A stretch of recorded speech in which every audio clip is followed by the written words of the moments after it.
அனைவருக்கும் வணக்கம். தமிழாசிரியர் மகாலட்சுமி.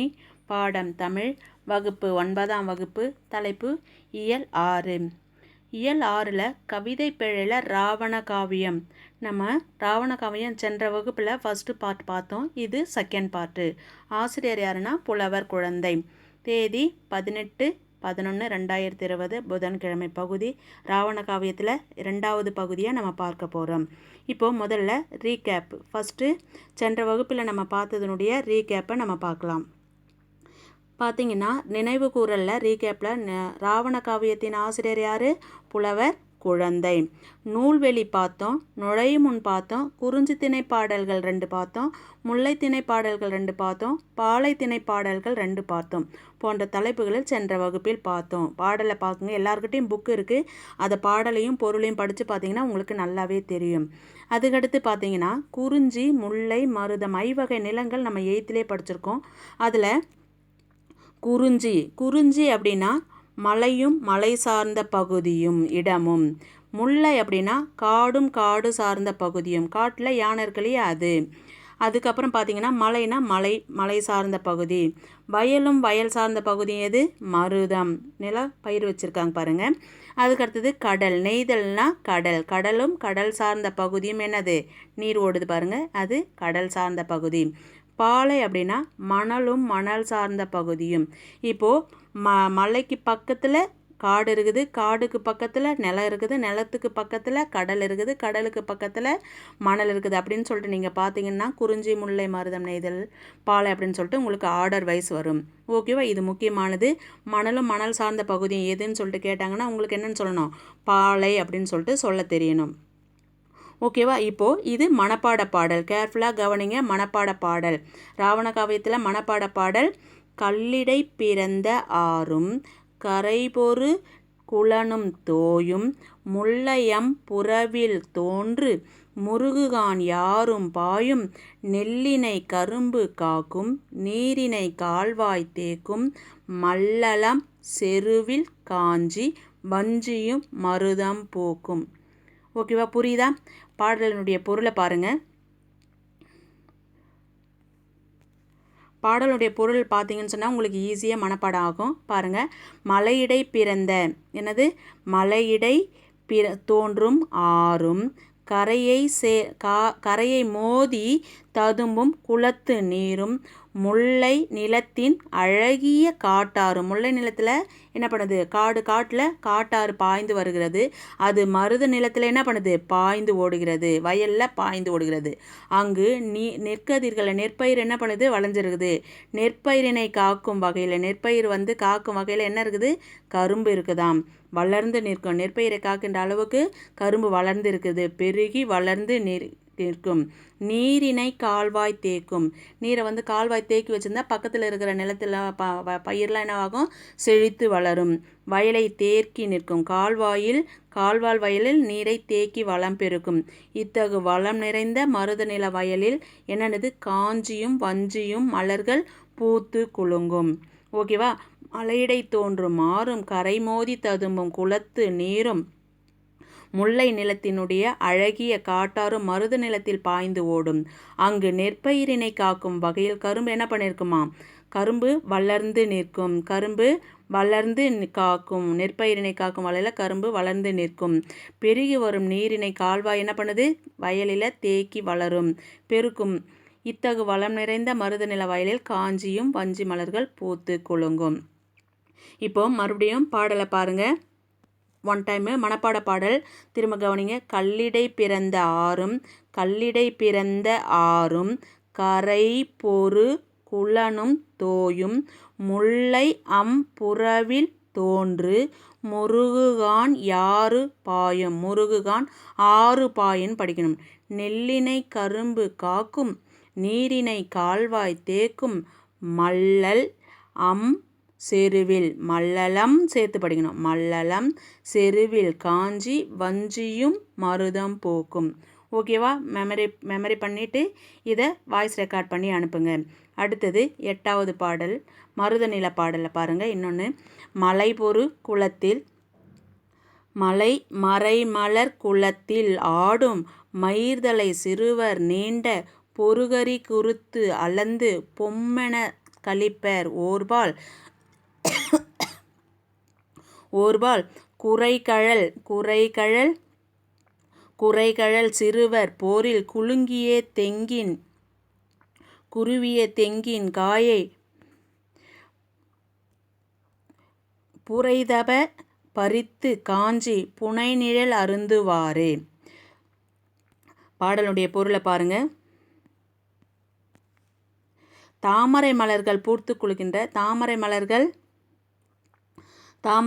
என்ன பண்ணுதான், பூர்த்து பூத்திருந்த குளத்தில் சிறுவர்கள் என்ன பண்ணுறாங்க, நீராடி இருக்கிறார்கள். அக்குளத்தில் நீந்தும் யானையின் தந்தங்களை என்ன பண்ணுறாங்க, யானையினுடைய தந்தங்களை அலர்ந்து பார்த்து அதன் வடிவழகு கண்டு மகிழ்ந்தனர். யார், சிறுவர்கள். அவ்வளோ குளத்தில் நீர் அதிகமாக இருக்குதான், அதில் யானைகள் குளிச்சுட்டு இருக்குது. அந்த யானையினுடைய வீர மிகுந்த சிறுவர்கள் என்ன பண்ணாங்க, அந்த தந்தத்தினுடைய அழகை ரசிக்கிறாங்களாம், அதை அளந்து பார்க்குறார்களாம். சிறு கழல்னா காலில் ஆண்கள் அணியிறது கழல்னு சொல்லுவாங்க, பெண்கள் அணியிறத சிலம்புன்னு சொல்லுவாங்க. அந்த சிறுகழல் அணிந்த சிறுவர்கள் என்ன பண்ணுறாங்களாம், வைக்கோல் பொருள் குலுங்கியபடி, வைக்கோல் பொருளில் என்ன பண்ணுறாங்க, நீர்வளம் அதிகமாக இருக்கிறதுனால பயிர்கள்லாம் நிறைய வளைஞ்சிருக்கு, நெல் அறுத்திருக்காங்க. அந்த வைக்கோல் என்ன பண்ணாங்க, போராக போட்டிருக்காங்க. அந்த போர் மேலே ஏறும்போது என்ன பண்ணுது, அந்த குலுங்கு தான் அந்த போர். ஏறி தென்னை மரத்தில் என்ன பண்ணுறாங்க, போரில் ஏறி தென்னை மரத்தில் இளநீரை பறிக்கின்றார்கள். பறித்து காஞ்சி மர நிழல் அமர்ந்து அந்த இளநீரை குடிக்கிறாங்களா. அவ்வளோ வளம் மிகுந்ததாக இருக்குது மருத நிலத்தில் நீர்வளம் அதிகமாக இருக்குதுன்னு சொல்லிட்டு சொல்கிறாங்க. அதுக்கடுத்தது நெய்தல். நெய்தல் நில பாடல். பசிபட ஒருவன் வாட பார்த்து இனி இருக்கும் கீழ்மை முசிபட ஒழுகும் தூய முறையினை அறிவார் போல பசிபட முதுநீர் புக்கு மலையென துவரை நன்னீர் கசிபட ஒளிமுகத்தோடு கரையினில் குவிப்பர் அம்மா. கவிமலர் கரையினில் குவிப்பர் அம்மா. பாடலுடைய பொருளை பாருங்க. தூய ஒழுக்கம் நிறைந்த தூய ஒழுக்க முறையை பின்பற்றுவார்கள். மக்கள் எல்லாரும் என்ன பண்ணுவாங்க, ஒழுக்கத்தோடு இருப்பாங்க. பசித்துயரால் பசியாட வாழ்கிறவங்களை பார்த்து துன்புறுவோரை பார்த்து வருந்துவார்கள். அதுபோல் தான் வாழும் இடமானது என்ன பண்ணுவாங்க, இது நெய்தல்னா கடலும் கடல் சார்ந்த பகுதியும் நெய்தல்னு சொல்லுவாங்க இல்லையா.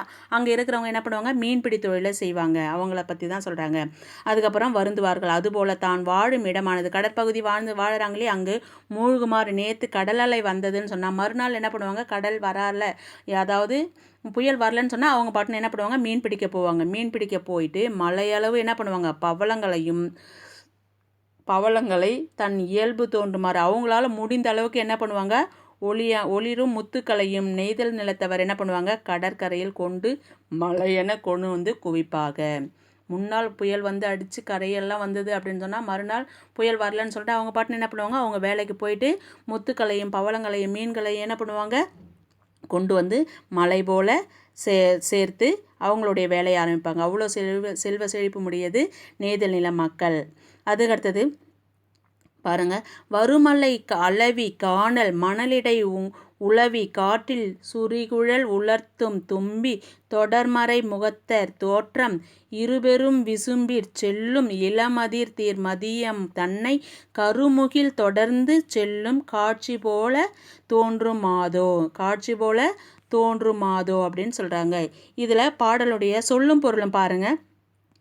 சொல்லும் பொருளில் தும்பினா ஒரு வகை வண்டு, துவரைன்னு சொன்னால் பவளம், துவரைனா பவளம், தாமரை மலர், மறை அப்படின்னா தாமரை மலர், விசும்புனா வானம், மதியம்னா நிலவு. ஓகேவா. இப்போது இதனுடைய பாடலுடைய பொருளை பாருங்கள். 10வது பாடலுடைய பொருள், தும்பியானது கரையை என்ன பண்ணுதாங்க, தும்பியானது கரையை நெருங்கி வருகின்ற மலை போன்ற அலையினை கடல் அலை வருது இல்லையா, அதை மலை போல் அடைஞ்சு வருது. அந்த கடல் அலையை என்ன பண்ணுவோம், தடவி போகுமா, அது தும்பி. கடலை அலையினை தடவி கடற்கரை மணலில் என்ன பண்ணுவோம், உழவும். கடற்கரை மணலில் மேலே தும்பிகள்லாம் பறந்தது. காற்றிலே தன் நீண்ட சிறகு, காற்றுல தன்னுடைய சிறகை விரித்து உலர்த்தும். தண்ணி போனவொடனே, தண்ணி அடித்தவுடனே அந்த சிறகு அதனுடைய ரெக்கையெல்லாம் நனைஞ்சு போச்சுன்னா மணல் பகுதியில் அது காய வைக்குமா. மலரை ஒத்த பெண்கள் பெண்கள்லாம் வந்து நெய்தல் நில பெண்கள் வந்து கரையில் மணலில் நடந்துட்டு போவாங்களாம். அவங்களுடைய முகத்தை பார்த்த உடனே நோக்கி தொடர்ந்து செல்லும். எது? தும்பி. அது வானில் முழு நிலவை தொடர்ந்து. அது எப்படி இருக்குதுன்னு சொன்னால் முழு நிலவை தொடர்ந்து செல்லும் கருமேகத்தை போல காட்சி தோன்றுகிறதாம். தும்பின்னா அது பெண்களுடைய முகத்தை நிலவுக்காகவும் கருமேகத்தை தும்பியாக கூடவும் ஒப்பிட்டு சொல்கிறாரு கவிஞர். யார்? புலவர் குழந்தை. புலவர் குழந்தை. இப்போது இலக்கண குறிப்பு பாருங்கள். இலக்கண குறிப்பில் பைங்கிளி பண்பு தொகை, பசுமை கூட்டல் கிளி மை விகுதி வந்ததுன்னு சொன்னால் பண்பு தொகை. அதுக்கடுத்தது பண்பு தொகை. அதுக்கடுத்தது குயில்களும் பூவையும் குயில்களும் முதிரையும் சாமையும் வரகும். என்றது தெளிவாக வந்தது அப்படின்னு சொன்னால் அது என்னது? எண்ணுமைகள். இன்னிலம் குவளை அப்படின்னு சொன்னால் பண்பு தொகை. இனிமை கூட்டல் குவளை இன்னிலம் குவளை அப்படின்னு சொல்லிட்டு பண்பு தொகை. அதிர்குரல் அப்படின்னு சொன்னால் வினைத்தொகை. 3 காலத்தையும் வெளிப்படையாகிறது தான் அதிர்குரல். இன்றைக்கும் அதிர்குரல் தான், நாளைக்கும் அதிர்குரல் தான், நேற்றும் அதிர்குரல் தான். 3 காலமும் தெளிவாக வந்ததுன்னு சொன்னால் வினைத்தொகை. மன்னிய ஆல முடிஞ்சதுன்னு சொன்னால் பெயரச்சம். வெறி ஈல முடிஞ்சதுன்னு சொன்னால் சொல்லிசை அளபடை. கடிகம நனி சிறந்தது அப்படின்னு வந்ததுன்னு சொன்னால் என்னது? உரிச்சொல் தொடர். மலர் கண்ணி மலரை உடைய கண்ணி அப்படின்னு சொல்கிறது மலரால் ஆன கண்ணி அப்படின்றதுனால 3ஆம் வேற்றுமை உருபு ஆள். அதனால் 3ஆம் வேற்றுமை உருவும் பயனும் உடன் தொக்க தொகை அப்படின்னு சொல்கிறாங்க. அதுக்கடுத்தது எருத்துக்கோடு. என்னது? எருத்துக்கோடு. எருத்துக்கோடு அப்படின்னா புக்கில் கொஞ்சம் பார்த்துங்க. 6ஆம் வேற்றுமை தொகை. மறைபொரு அப்படின்னு சொன்னால் கரைபொரு அப்படின்னா 2ஆம் வேற்றுமை தொகை. மறைமுகனா உவமை தொகை. கருமுகில்னா பண்பு தொகை. கருமை மை விகுதி வந்ததுன்னா பண்பு தொகை. வருமலை அப்படின்னு சொன்னால் வினைத்தொகை. ஓகேவா? அதுக்கடுத்தது பகுபத உறுப்பிலக்கணம் பாருங்கள்.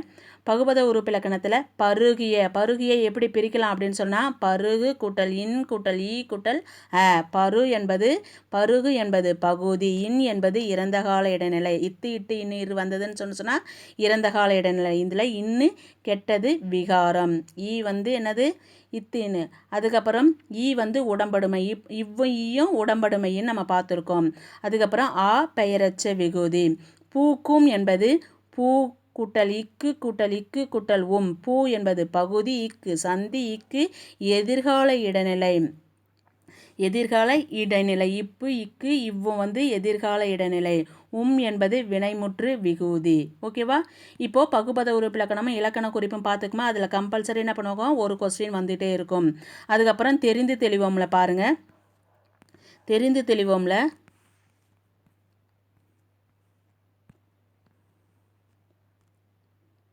தெரிந்திடுவோம். கோர்வை கோவை. கோ என்பது வேறு சொல். கோர்வை என்பது கோவை என மாறியது. கோ என்பது வேறு சொல். அதனுடைய பகுதியை தான் வேறு சொல்லுன்னு சொல்லுவாங்க. அடிச்சொல்லுன்னு சொல்லுவாங்க. பகாபதம்னு சொல்லுவாங்க. கோப்பு கோவை கோத்தல் கோத்தான் கோத்தாள் என்பதே இதன் சரி. எடுத்துக்காட்டு ஆசார கோவையில் இதனுடைய தெளிவு கொடுத்துருக்காங்க. ஊசியில் நூலை கோர்த்தான். கோ என்பது கோர்வை என்பது கோவை என்பது இது நம்ம தெரிஞ்சுக்க வேண்டிய விஷயங்கள். அதுக்கடுத்தது இன்னொரு தெளிவம்ல பாருங்கள். ராவண காவியம் ஓர் காவியம். காலத்தின் விளைவு. ஆராய்ச்சியின் அறிகுறி. புரட்சி பொறி. உண்மை உணர வைக்கும் உன்னத நூல் அப்படின்னு சொல்லிட்டு சொன்னது யாருன்னா பேரறிஞர் அண்ணா. தெரிந்து தெளிவம்லேருந்து கம்பல்சரி இன்டீரியல் கொஸ்டினாக வரும். அதனால் இதையும் பார்த்துக்குங்க. ஓகேவா? Thank you students. நல்லா கவனித்து பாருங்கள். வீடியோவை ஒரு தடவைக்கு 2 தடவை லிசன் பண்ணிங்கன்னு சொன்னால் இன்டீரியல் 1 வேர்ட்லாம் உங்களுக்கு புரியும். இப்போ நம்ம பார்த்தது என்னென்ன பாடல் பார்த்தோம் அப்படின்னு சொன்னால் மருத நிலத்தில் பாலை பார்த்துட்டு இருந்தோம். இப்போ மருத நிலத்தில் மனப்பாட பாடல் பார்த்தோம். பாடலுடைய பொருள் பார்த்தோம். மருத நிலத்தில் 2 பாடல் பார்த்தோம். பாடலுடைய பொருள் பார்த்தோம். அதுக்கப்புறம் நெய்தல் நிலத்தில் 2 பாடல் பார்த்தோம். பாடலுடைய பொருள் பார்த்தோம். இலக்கண குறிப்பு பார்த்தோம். பகுபத உறுப்பிலக்கணம் பார்த்தோம். தெரிந்து தெளிவும் பார்த்தோம். இதை பார்த்தீங்கன்னு சொன்னால் உங்களுக்கு லெசனை ஒரு தடவைக்கு 2 தடவை லிசன் பண்ணிங்கன்னா இன்டீரியல் 1 வேர்டும் புரியும். ஓகேவா? நன்றி, வணக்கம்.